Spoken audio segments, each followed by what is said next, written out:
क्या बंगाल में भी ऑपरेशन लोटस शुरू हो चुका है? आप कहेंगे कि वहां तो चुनाव हुआ, बीजेपी बहुमत से सरकार में आ गई, अब ऑपरेशन लोटस चलाने की क्या जरूरत है? कमल तो पहले से ही खिलाया जा चुका है।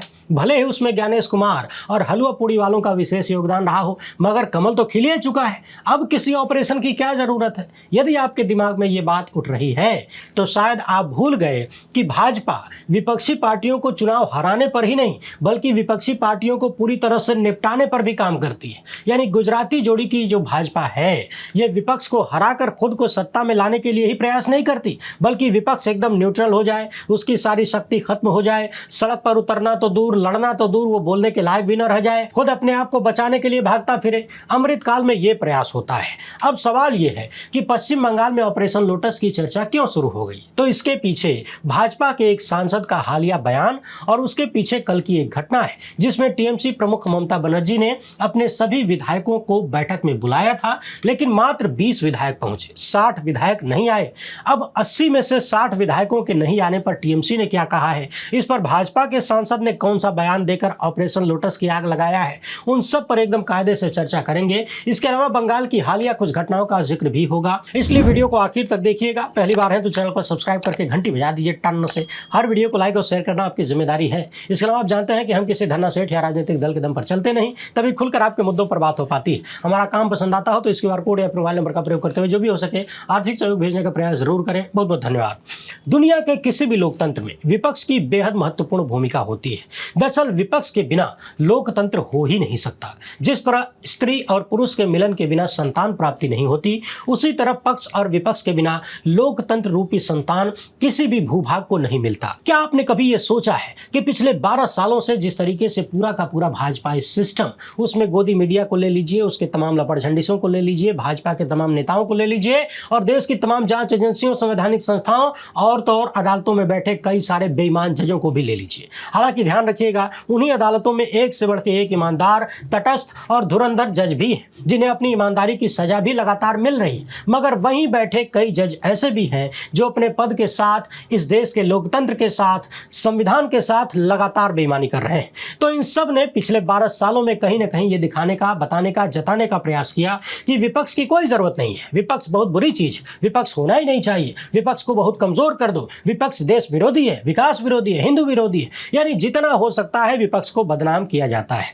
मगर सवाल यह है कि दुनिया भर में लोकतंत्र में विपक्ष की परिकल्पना ही क्यों की गई? यदि सच में विपक्ष की जरूरत नहीं होती तो फिर चुनाव में जो जीत गया वो सरकार बनाए, जो हार गया वो अपने घर जाए। यानी जो पार्टी जीत गई वो सत्ता में रहे, जो हार गई उससे कुछ भी नहीं मिलना चाहिए। क्यों उसके विधायक हो, क्यों उसके सांसद हो, क्यों उन्हें नेता प्रतिपक्ष का ओहदा मिले? आखिर ये सारा सिस्टम क्यों बनाया गया? दरअसल इसके पीछे का कारण यह है कि सरकार के पास असीमित ताकत होती है, और जब किसी के पास असीमित ताकत आती है तो ज्यादातर लोग उसे बर्दाश्त नहीं कर पाते, झेल नहीं पाते। खासकर वो जो भीतर से बेहद कमजोर होते हैं, जिनका चरित्र बहुत कमजोर होता है। वैसे भी कहा जाता है कि ताकत भ्रष्ट बना देती है और असीमित ताकत असीमित लेवल का भ्रष्ट बना देती है। तो एक तरफ सरकार के पास असीमित ताकत है, उस ताकत से वो जनता का भर्ता बना सकती है, बनाती भी है, बना भी रही है। और यदि केवल सत्ता पक्ष ही होगा तो फिर वो तो राजशाही हो गई, तानाशाही हो जाएगी। इसलिए विपक्ष का होना जरूरी है ताकि वो सत्ता को उसकी जिम्मेदारी, जवाबदेही याद दिलाए और जनता के अधिकारों के लिए आवाज उठाए, जनता के लिए लड़े।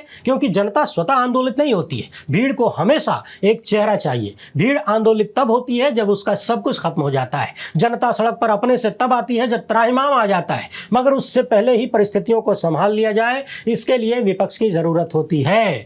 बाकी तो आप जानते ही हैं कि वर्तमान सत्ता को सवाल एकदम नापसंद है, न ही जवाबदेही। यही कारण है कि पूरा भाजपा सिस्टम लगातार पिछले 12 साल से विपक्ष को बदनाम करने, निशाना बनाने और निपटाने की प्लानिंग के तहत काम करता है। और विपक्ष तो छोड़िए, पिछले 12 सालों का इतिहास उठाकर देखिए तो भारतीय जनता पार्टी के जो अपने सहयोगी दल थे, जिन्होंने बीजेपी के साथ मिलकर सरकार बनाई, बीजेपी को सरकार में आने का स्वाद चखाया, उन पार्टियों को भी भारतीय जनता पार्टी ने लगातार निपटा दिया। बिहार में रामविलास पासवान की पार्टी से लेकर जनता दल यूनाइटेड यानी नीतीश कुमार की पार्टी तक, यूपी में जयंत चौधरी को ले लीजिए, हरियाणा की पार्टियों को ले लीजिए, पंजाब की पार्टियों को ले लीजिए, कर्नाटक और महाराष्ट्र की पार्टियों को ले लीजिए, जितने भी सहयोगी भाजपा के थे, विपक्ष के साथ साथ इन सहयोगियों को भी निपटा दिया गया। हाल ही में पश्चिम बंगाल में चुनाव हुए, हालांकि इसे चुनाव कहने में भी शर्म आती है, इसे चुनाव नहीं कहा जाना चाहिए। यदि हम इसे चुनाव कहते हैं तो ये हमारे नाम पर एक पाप दर्ज हो रहा है लोकतंत्र के प्रति। मगर फिर भी चुनाव के नाम पर जो नौटंकी हुई, उस नौटंकी के बाद भारतीय जनता पार्टी की सरकार बनी। सरकार बनने के बाद से लगातार वहां हिंसा चल रही है। टीएमसी ने आरोप लगाया कि उनके सैकड़ों दफ्तरों में तोड़फोड़ की गई, आगजनी की गई, तमाम कार्यकर्ताओं पर हमले हुए, कई कार्यकर्ताओं की मौत भी हुई। हालांकि इस हिंसा में बीजेपी के भी कुछ कार्यकर्ता मारे गए, घायल हुए, मगर हद तो तब हो गई जब टीएमसी के बड़े बड़े नेताओं पर हमले शुरू हो गए। हाल ही में सांसद अभिषेक बनर्जी के ऊपर हमला हुआ, इसके बाद सांसद कल्याण बनर्जी पर हमला हुआ। इससे पहले हमने देखा चुनाव परिणाम आते ही भाजपा के लोग इतने उतावले हो गए कि सीएम बनर्जी और अभिषेक बनर्जी के घरों के सामने जाकर उनके दरवाजे में बीजेपी का झंडा लगाने लगे। खुद काउंटिंग के दिन सीएम बनर्जी ने आरोप लगाया कि उन्हें लात मारी गई। सोचिए, जो महिला देश की इकलौती लड़ाकू मुख्यमंत्री, जो कि अपने दम पर 15 साल से सत्ता में थी, उनको लात मारी गई अमृतकाल में ज्ञानेश कुमार की देखरेख में। बाकी काउंटिंग में कितना लंबा चौड़ा खेला हुआ, कैसे कैसे आरोप लगे, वो भी हम सब देख चुके हैं। वैसे जब चुनाव के बाद महीनों तक केंद्रीय बलों को रोकने की बात सामने आ रही थी, तभी हमने सवाल उठाया था और आशंका जताया था कि पश्चिम बंगाल में क्या हो सकता है, क्या क्या हो सकता है, और देखिए उससे भी खतरनाक हो गया। अब जब लगातार इस तरह से हमले होते जा रहे हैं, तो पूर्व मुख्यमंत्री ममता बनर्जी ने अपने कालीघाट आवास पर टीएमसी के नवनिर्वाचित सभी विधायकों की बैठक बुलाया था। इस बैठक में कई मुद्दों पर चर्चा होनी थी, खासकर दो बड़े मुद्दे। पहला था कि नेता प्रतिपक्ष के पद के लिए जो पत्र भेजा गया था, उसमें कथित रूप से फर्जी सिग्नेचर यानी फर्जी हस्ताक्षर के आरोप थे, यानी फर्जी हस्ताक्षर के आरोप की सीआईडी जांच वाली बात। और दूसरा मामला था चुनाव परिणामों के बाद टीएमसी कार्यकर्ताओं पर हमला, यानी पोस्ट पोल वायलेंस का मुद्दा। इन दो विशेष मुद्दों पर ममता बनर्जी अपने 80 विधायकों से बात करना चाहती थी, लेकिन बैठक में 80 में से मात्र 20 विधायक ही पहुंचे, 60 विधायक बैठक में नहीं पहुंचे। इसे लेकर बीजेपी सांसद राहुल सिन्हा ने तंज किया कि आज 20 विधायक आए हैं, कुछ समय बाद पार्टी में सिर्फ 2 ही रह जाएंगे, ममता बनर्जी और अभिषेक बनर्जी। यानी इनके अनुसार पूरी पार्टी, टीएमसी पूरी पार्टी खाली हो जाएगी, सारे नेता गायब हो जाएंगे, पार्टी छोड़ देंगे और टीएमसी के भीतर सिर्फ 2 लोग रहेंगे, एक ममता बनर्जी और दूसरे उनके भतीजे अभिषेक बनर्जी। अब भाजपा सांसद की इसी बात पर लोग चर्चा करने लगे कि क्या पश्चिम बंगाल में ऑपरेशन लोटस लॉन्च किया जा चुका है, और क्या ये सारी हिंसा खासकर अभिषेक बनर्जी तथा कल्याण बनर्जी पर यह हमला, यानी टीएमसी के बड़े बड़े नेताओं पर हमला इसीलिए किया जा रहा है, करवाया जा रहा है, ताकि टीएमसी के तमाम विधायक और नेता डर जाएं, उन्हें लगे कि जब पार्टी के शीर्ष नेता ही सुरक्षित नहीं है, जब ममता बनर्जी के भतीजे तक सुरक्षित नहीं है, उन पर इस तरीके से कथित जानलेवा हमला हो सकता है, जब कल्याण बनर्जी जैसे जाने माने वकील और सांसद तथा काबिल नेताओं पर पत्थरबाजी हो सकती है, हमले में घायल किए जा सकते हैं, तो बाकी नेताओं और विधायकों का क्या होगा? क्या ये सब कुछ इसीलिए किया जा रहा है, करवाया जा रहा है? यानी पार्टी के बड़े बड़े नेताओं पर हमला करो, विपक्ष को आतंकित करो, पहले उनकी सुरक्षा छीनो, हमला करवाओ, पुलिसिया बंदोबस्त मत दो, अस्पताल में जाएं इलाज कराने तो वहां भी छेड़खानी करो, वहां भी परेशान करो, बाधाएं डालो। तो क्या ये सारा षड्यंत्र है कि डर के मारे टीएमसी के तमाम नेता और विधायक खुद ही भाजपा के चरणों में गिर जाएं और वॉशिंग मशीन में डुबकी लगा लें? हालांकि 80 में से 60 विधायकों के नहीं पहुंचने को लेकर टीएमसी ने कुछ और ही वजह बताया है। तृणमूल कांग्रेस के प्रवक्ता और विधायक कुणाल घोष ने कहा कि बैठक पहले से तय थी, लेकिन टीएमसी नेताओं पर जो हमले हो रहे थे, यानी अभिषेक बनर्जी और कल्याण बनर्जी पर जो हमले हुए, इसके बाद टीएमसी के तमाम विधायक ग्राउंड लेवल पर प्रोटेस्ट यानी प्रदर्शन ऑर्गेनाइज कर रहे थे और इन्हीं प्रदर्शनों में टीएमसी समर्थकों के खिलाफ पुलिस ने सख्त कार्रवाई की। टीएमसी के ढेर सारे समर्थकों को पुलिस ने गिरफ्तार कर लिया, तो उन्हीं समर्थकों की मदद करने में टीएमसी विधायक फंसे हुए थे, बिजी थे। यही कारण है कि ये लोग बैठक में नहीं पहुंच पाए और बैठक को टेम्पोरेरली टालना पड़ा। यानी टीएमसी का दावा है कि ममता बनर्जी ने मीटिंग बुलाया था, लेकिन चूंकि ग्राउंड पर प्रोटेस्ट भी करना था, तो ज्यादातर विधायक उस प्रोटेस्ट में और अपने समर्थकों को बचाने में, उनकी मदद करने में व्यस्त रहे, इसलिए वो मीटिंग में नहीं आ पाए। लेकिन जो बात भाजपा के सांसद ने कहा है और जैसा वर्तमान भारतीय जनता पार्टी का कैरेक्टर रहा है पिछले 12 साल का, उसे देखकर लोगों को संदेह हो रहा है कि क्या सच में टीएमसी के विधायक जमीन पर प्रदर्शन में व्यस्त हो गए, या फिर टीएमसी के बड़े बड़े नेताओं पर होने वाले हमलों के कारण वो डर गए, डरा दिए गए, धमका दिए गए, या फिर उन्हें गांधी छाप कागज दे दिया गया, दिखा दिया गया। क्योंकि आप जानते हैं और हमने लगातार देखा है कि पिछले 12 साल से बीजेपी आरएसएस विपक्ष को हराने के साथ साथ निपटाने के लिए काम करती है, और निपटाने के क्रम में उन्होंने अपने सहयोगियों तक को नहीं छोड़ा। तमाम राज्यों के साथ साथ महाराष्ट्र में शरद पवार की पार्टी और उद्धव ठाकरे की पार्टी को भी याद कर लीजिए। उद्धव ठाकरे की पार्टी हो या फिर पंजाब वाली, ये दोनों तो वो पार्टियां रही हैं जिन्होंने भारतीय जनता पार्टी को तब मदद किया जब भाजपा जमीन के अंदर धंसी हुई थी,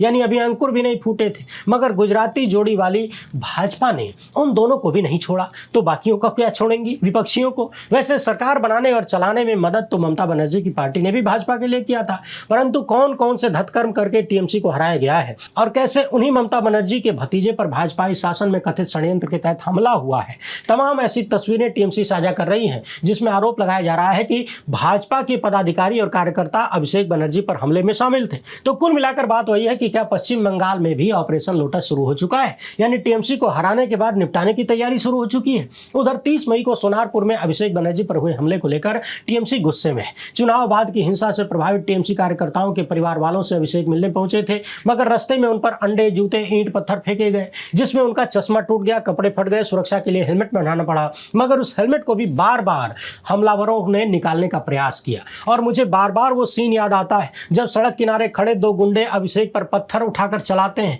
उनके चेहरे पर निशाना बनाते हैं। वो पत्थर बहुत जोरदार तरीके से उनके चेहरे से हेलमेट से टकराता है। यदि वो हेलमेट नहीं होता या फिर यदि कथित भाजपाई लोग हेलमेट निकाल देने में सफल हो जाते तो शायद अभिषेक का चश्मा ही नहीं, चेहरे में भी बहुत कुछ टूट सकता था, गंभीर चोट पहुंच सकती थी। भाजपाई गुट इसे जनता का गुस्सा ठहराने में लगा हुआ है, मगर जिस तरीके की चीजें सामने आ रही हैं, टीएमसी जिस तरह से भाजपा कार्यकर्ताओं के फोटोज निकाल के सबूत देश की जनता के सामने रख रही है, उससे समझ में आता है कि ये जनता का गुस्सा नहीं बल्कि कुछ और ही है। बहरहाल इसे लेकर टीएमसी ने 2 स्तर पर प्रदर्शन का ऐलान किया था। एक तो 1 जून 2026 को पूरे पश्चिम बंगाल में वार्ड, अंचल और ब्लॉक लेवल पर राज्य स्तरीय प्रदर्शन। दूसरा 2 जून 2026 को कोलकाता के रानी राजमोनी रोड में ममता बनर्जी के नेतृत्व में 1 दिन का धरना प्रदर्शन। यानी जमीन पे लड़ के नेता बनी, शरीर की कई हड्डियां और सर फुड़वा के नेता बनी ममता बनर्जी जब सत्ता में थी तब भी भाजपा की केंद्रीय सत्ता से लगातार लड़ती रही, पूरे सिस्टम से लड़ती रही, और अब जब सत्ता में नहीं है तब भी लड़ाई से पीछे नहीं हट रही हैं। भतीजे पर जब इतना क्रूर हमला हो गया है तब भी पीछे नहीं हट रही हैं, डर नहीं रही। ये देश के उन तमाम विपक्षी नेताओं के लिए बड़ा लेसन है जो डर के दुबक कर बैठ चुके हैं, और देश की उन महिला नेताओं के लिए भी बड़ा लेसन है जिन्होंने कथित रूप से अपना पैसा, अपनी संपत्ति, अपने भाई भतीजों और खुद को जेल जाने से बचाने के लिए समूचे देश के दलित समाज को कहीं ना कहीं यूज एंड थ्रो कर दिया है। उन्हें कहीं का नहीं छोड़ा है। करोड़ों की आबादी दलितों की है, इसके बावजूद उनकी हैसियत शून्य के बराबर रह गई है। जबकि आज भी उस महिला नेता की यह सामाजिक हैसियत है कि वो मैदान में उतर जाएं तो बड़े बड़े विश्वगुरु और नकली चाणक्य भागते हुए नजर आएंगे। अब देखना यह है कि देश की इकलौती बची हुई लड़ाकू महिला लीडरशिप को ये देश और बंगाल की जनता कहां तक बचा के रख पाती है। ध्यान रहे, इन परिस्थितियों में इतिहास सिर्फ नेताओं का नहीं, जनता का भी लिखा जाता है। 12 साल पहले बड़ी संख्या में ये देश के लोग पूर्व प्रधानमंत्री डॉक्टर मनमोहन सिंह को गालियां दिया करते थे, मगर आज बहुतों की बुद्धि खुलने के बाद उन्हें डॉक्टर साहब की बहुत याद आती है। खासकर अब जब प्रचंड महंगाई और बेरोजगारी आ चुकी है, उनकी बातें, उनके कार्य याद आते हैं। तो जिस तरह आज कहा जाता है कि गलती जनता की थी, उसी तरह जब एक मजबूत महिला लीडरशिप षड्यंत्रों के तहत खत्म की जाती है तो इतिहास में दर्ज होगा कि इस देश और प्रदेश की जनता क्या कर रही थी, जनता का रिएक्शन क्या था, जनता की बुद्धि किस लेवल की रह गई थी। ध्यान रहे, जब विपक्ष नहीं होता है या फिर नाम मात्र का होता है, बेहद कमजोर होता है, उसे जेल में डाल दिया जाता है, खत्म कर दिया जाता है, तो अंततोगत्वा नुकसान जनता का ही होता है। देश और प्रदेश की सारी संपत्ति कुछ गिने चुने धन्ना सेठों के नाम कर दी जाती है, A1 A2 के नाम कर दी जाती है। मोटा मोटा भारी भरकम टैक्स आपसे वसूला जाता है। 1 रुपए की चीज 10 रुपए में बेची जाती है और आपकी मजबूरी होगी लेंगे, मर मर के लेंगे, और आप बोल भी नहीं पाएंगे। आपकी आवाज उठाने वाला, आपके लिए बोलने वाला, आपके लिए लड़ने वाला कोई नहीं होता है। आज ही देख लीजिए, यदि इस देश में तमाम संवैधानिक संस्थाएं संविधान सम्मत कार्य कर रही होती, गोदी मीडिया आजाद होता, तो क्या इस देश में एक के बाद एक पेपर लीक हो रहे होते? क्या इतनी प्रचंड महंगाई होती? क्या इतना भ्रष्टाचार होता? शायद नहीं होता। वैसे इस मामले पर आप क्या सोचते हैं? अपनी राय कमेंट बॉक्स में जरूर लिखिएगा। वीडियो पसंद आए तो ज्यादा से ज्यादा लोगों तक पहुंचाएं। पहली बार है तो चैनल को सब्सक्राइब कर लीजिए। हमसे जुड़ने के लिए बहुत बहुत धन्यवाद। जय हिंद।